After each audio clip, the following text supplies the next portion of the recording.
আমি এইখানে আপনার শুনুন কথাটা আসবেন। এখানে তো ক্যাম্প হয়েছে, এখানে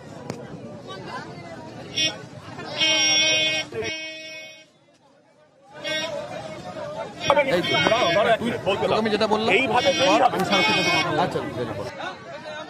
পাশিরা বের মজুর, সন্দেশখালীর বের মজুর, যেখানে গতকালও আমরা দেখেছিলাম পরিস্থিতি উত্তপ্ত হয়ে উঠেছিল, সেই জায়গায় আজকে সকাল থেকে আন্দোলন চলছেন এডিজি সাউথ বেঙ্গল সুপ্রতিম সরকার, তিনি রয়েছেন। মিছিল এই যে লাঠিটা নিয়ে বেরিয়ে হবে না, তাহলে এটা আরো দেরি হবে, এইখানেই সবচেয়ে দেরি হবে। আপনি জানেন প্রত্যেক জায়গায় 66টা কমপ্লেন হয়েছে, তার মধ্যে 10 জন জমি পেয়ে গেছে, বাকিরা পেয়ে যাবে। যার যা অভিযোগ আছে, আমার 2021 সালে কি হয়েছিল বলে 24 সালে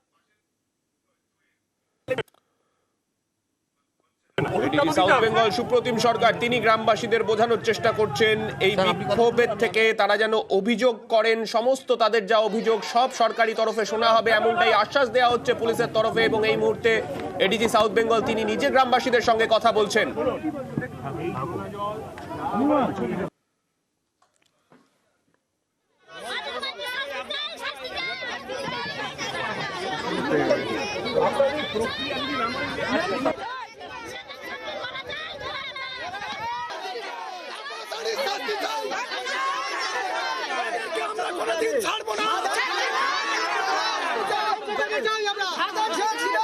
একদিকে সন্দেশখালী যখন এইভাবে ক্ষোভের আগুন সামনে আসছে, নতুন করে আজকে সকাল থেকে উত্তেজনার ছবি চোখে পড়ছে বের মজুর সন্দেশখালীতে।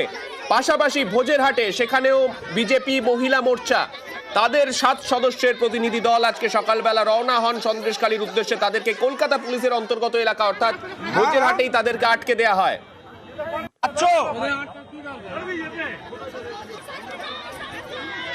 সাত সদস্যের প্রতিনিধি দল লকেট চট্টোপাধ্যায়, অগ্নিমিত্রা পল, ডক্টর মধুচন্দ্রাকর, প্রিয়াঙ্কা টিব্রেওয়াল, সোনালী মুর্মু, ফাল্গুনী পাত্র এবং পারমিতা দত্ত 7 সদস্যের বিজেপি মহিলা মোর্চার প্রতিনিধি দল তারা আজকে যাওয়ার জন্য রওনা হয়েছিলেন সন্দেশখালীর উদ্দেশ্যে। এই মুহূর্তে দেখতে পাচ্ছেন পুলিশের উচ্চপদস্থ আধিকারিকরা তারা কথা বলছেন, তাদেরকে বোঝানোর চেষ্টা করছেন, কিন্তু এই মুহূর্তে পুলিশের সঙ্গে কার্যত বচসা বিজেপি মহিলা মোর্চার প্রতিনিধি দলের। আমাদের জমি আমরা কবে পাবো, আমাদের নোনা জল, আমি ওটাই ওনাদের বলছি সারাদ যে এই শুনুন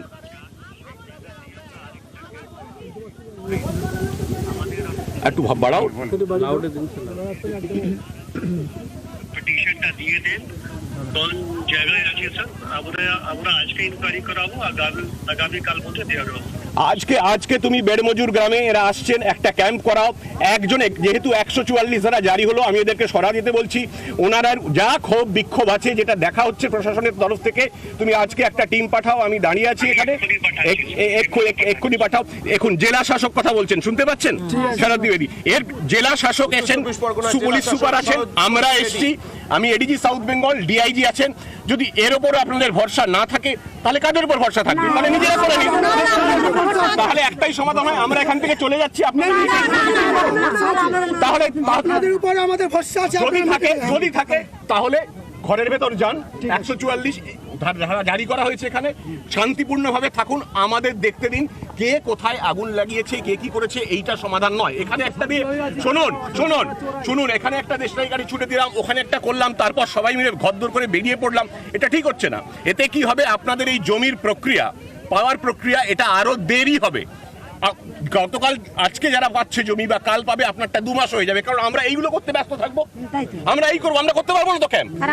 শুনুন, আবার আপনি কথা বলছেন, আপনি সমাধান চান কি চান না? যদি চান তাহলে আগে পরে বলবেন, এখনকার কথা বলুন, আজকের কথা বলুন।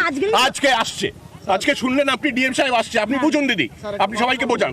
আপনি কি হয়েছে বলছি, আমরা শুধু আমাদের জমি ফিরে পাওয়ার জন্য বলছি না, সরকারি জমি এখানে যেটা আছে, তেভাগা আন্দোলন হয়েছিল, জানেন, সেই সরকারি জমিতে ওরা, আমি বলছি তো, দেখুন সরকারি বেসরকারি যা, শুনুন, জমি সংক্রান্ত যা যা অভিযোগ, সেইটা করার জন্য আপনার যার যা অভিযোগ আছে, আগে হোক পরে হোক, এখন হোক পিছনে হোক, আপনারা দেবেন। এটা বারবার করে বলা হচ্ছে, এখানে ক্যাম্প করে এক্ষুনি ডিএম সাহেবের সাথে কথা বলে দিলেন, কিন্তু এইটা এইভাবে হয় না। আপনারা যদি প্রশাসনের সঙ্গে কোঅপারেট না করেন, আপনারা ভাবছেন কোথাও একটা আগুন জ্বলবে তারপর লাঠি নিয়ে বেরিয়ে পড়বেন, এতে কিন্তু সমাধান হবে না। দুদিন ভাল লাগবে করতে, মিডিয়া দেখাবে, সবাই দেখবেন, আপনার বাইট নেবে, তারপর কিন্তু কিছু হবে না, আমি বলে দিলাম। মিডিয়াকে দেখানোর জন্য আমি জানি কিন্তু দেখান, কিন্তু হচ্ছে তো। কেউ ধরে দেওয়াও তো দেখানো এই যে অন্যদিকে একটা কিছু ঘটনা ঘটবে, অন্য সবাই চলে যাবে, আর আমরা থাকবো কিন্তু। অন্য কোনো ঘটনা ঘটলে চলে যাবে লোক, হ্যাঁ। সাংবাদিকও চলে যাবে, আমাদেরও চলে যেতে হবে অন্য জায়গায় কত হলে। তাই এই অশান্তি করবেন না জায়গাটা। মিছিল নিয়ে বেরিয়ে পড়ার সমাধান নয়, সমাধান হচ্ছে আমাদের বলা, এবং আমরা করব। দিদি তো আগেও বলেছি। দিদি মাসিমা আমরা করব, আগেও বলেছি। আগে 9 জন জমি ফেরত পেয়েছে, আপনি দেখেছেন? আমি ছবি দেখাও, ছবিটা দেখাও। দেখেছেন ছবি? আমরা ওখানে ছিল না। এই যে সাংবাদিকরা দেখিয়েছেন ছবি, 9 জন তাদের পুরো হাতে নিয়ে জমি আমরা দান করিয়ে বিএলআরও 9 জন জমি পেয়েছে। যদি 9 জন পেয়ে থাকে, বাকিরাও পাবে। প্রক্রিয়া সময় দিতে হবে। 144 ধারা জারি হচ্ছে। অনুরোধ করছি আমি, যে যার ঘরে যান। মিটিং মিছিল করে হঠাৎ লাঠি সোটা নিয়ে বেরিয়ে পড়লেন, ছবি বেরোলো, এটা কোনো কথা নয়। সমাধান আমাদের করতে দিন, কার কেউ করবে না কিন্তু সমাধান। আমরা যদি মনে করেন যে আমাদের প্রয়োজন নেই, আমাদের কথা শুনবেন না, আমার বলে দিচ্ছি, আমি 15 মিনিট সময় আমরা দেখতে পাচ্ছি এডিজি দক্ষিণবঙ্গ সুপ্রতিম সরকার, তিনি ডিএম উত্তর 24 পরগনার সঙ্গে কথা বললেন, উত্তর 24 পরগনার জেলা শাসকের সঙ্গে কথা বলে গ্রামবাসীদের তিনি আশ্বস্ত করছেন তারা প্রত্যেকে তাদের জমি ফেরত পাবেন। পাশাপাশি দেখাবো